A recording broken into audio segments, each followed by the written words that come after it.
Welcome to Around the Court, Around the World. Today I'm lucky enough to be out here in Southern California with a buddy of mine, the original Steve Johnson, Steve Johnson Sr. Steve, thank you so much for being on the show. I know you've seen it before, 5 questions. You're going to get some tennis questions, and you're going to get a couple of off-the-wall questions. Okay, looking forward to those. Looking forward to those. You don't know what's coming. I saw what you did to Craig and Frank, so I'm ready. So you're ready. Well, let's start off talking a little bit about tennis, though, because it's interesting. You know, you're a tennis coach and a tennis dad at the highest level.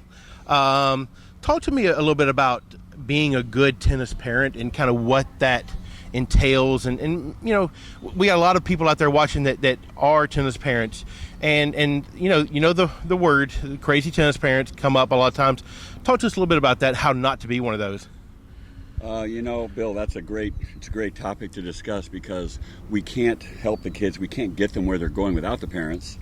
Right. And yet in so many cases they are one of our biggest roadblocks. Right. So we, you know, the education of the parents, and I know you spoke with Frank about that, and right. he's out trying to spread that word. So, you know, for me, I was the tennis coach until Stevie was about 16, and then I became the tennis parent. You right. know, he didn't want to hear it from me anymore, so I had to step back and listen to what I had told other parents, and it's very difficult for me being a coach. But I then just became dad. You know, how you doing? How you playing? Right. Kind of, you know, give him a hug, tell him I love watching you play, and you know, I took another role, and you know, it's working out now. He's got a good coach. You know, Peter Smith took him in college, and Craig Boynton's with him now, and I'm dad. And you know, the good part about being dad is I'm hopefully never going to get fired. You know, dads last longer, I'm hoping, so I'm okay with that. They do have a longer lifespan than tennis coaches. Than coach. Yeah. Well, shifting gears a little bit. Let's say you go to the carnival or amusement park. What's your favorite ride there? Oh, goodness. Something that doesn't do much. I can't do the roller coasters anymore, anything that turns. No loop-de-loops? I can't do any loop-de-loops, Bill. I'm telling you, I can do the merry-go-round, and that's about it. I'm looking for the gentle rides now. What about one of those My little... days are done, man. Those little donkeys, you put the quarter in and you just kind of ride right there? You know what? That sounds about right. Is that your speed now? I think my stomach can handle that one. Okay. So we're not going to see you on the tilt-a-wheel or anything like that? You will not see me on that. Okay. You would not want to. So you're out watching tennis, right? And a lot of people watch tennis on TV. You look at it from a couple of different perspectives. As a dad watching his son play, as a coach. But what should people look for? You know, tennis enthusiasts. How should they watch a professional tennis match? I mean, what can they do to take something away from those matches other than just watching the amazing points? Yeah. You know, what I suggest with my parents is I tell them just to focus on one person.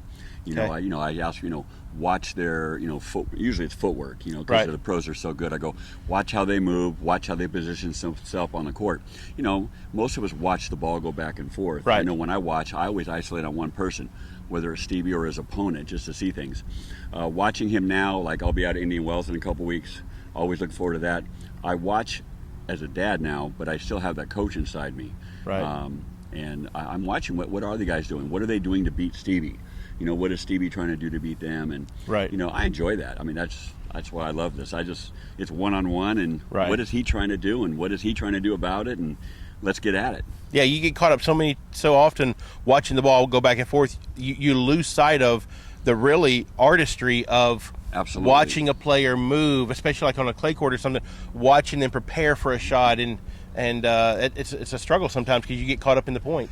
You get caught in the point, and then it's emotional. Right. You know, I mean, if I get emotional, so it's easier for me if I focus on one guy and just see what they're trying to do. And you know, I'm always trying to learn something new too. Right. You know, see if I can help my next kids right. that I'm working with. So. And you got a good group of them out here. We got a good group. Little here, my friend, Golden West College here in Huntington Beach.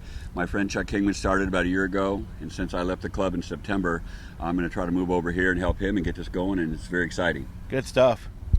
All right, let's say you can.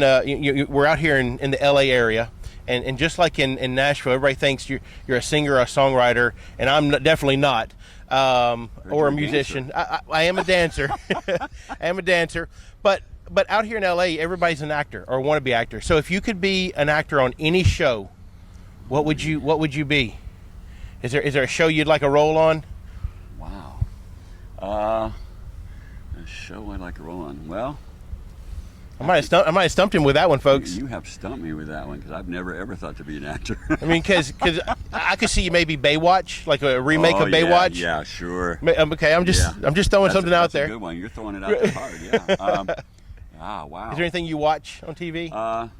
Yeah, my favorite new show is Big Bang. Okay. I just love that show, but maybe opposite of Kaylee Coco, who That was would a be tennis good. player. Who she was. Was a very she good actually tennis grew up player. in Wayne Bryan's academy. Yeah.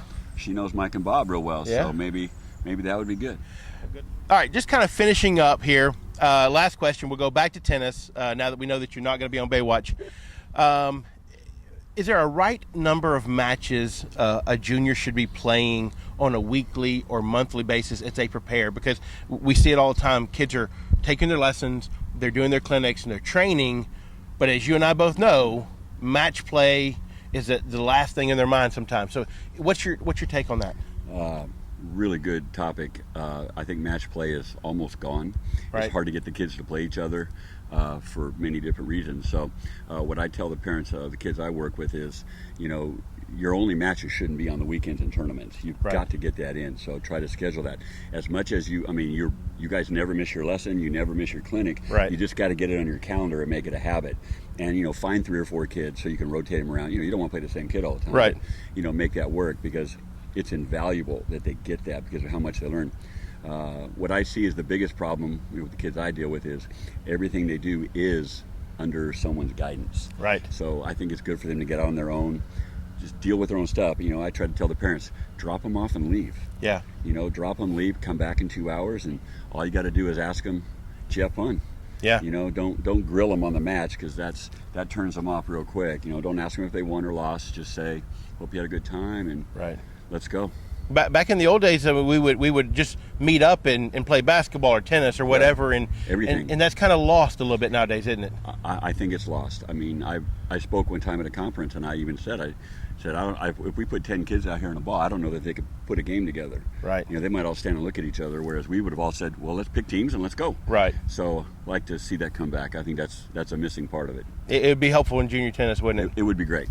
Well, Steve, I can't thank you enough for taking the time to meet up. It's been 5 questions around the court, around the world with my buddy Steve Johnson Sr., the original. Thanks for watching, and we'll see you on the court next time.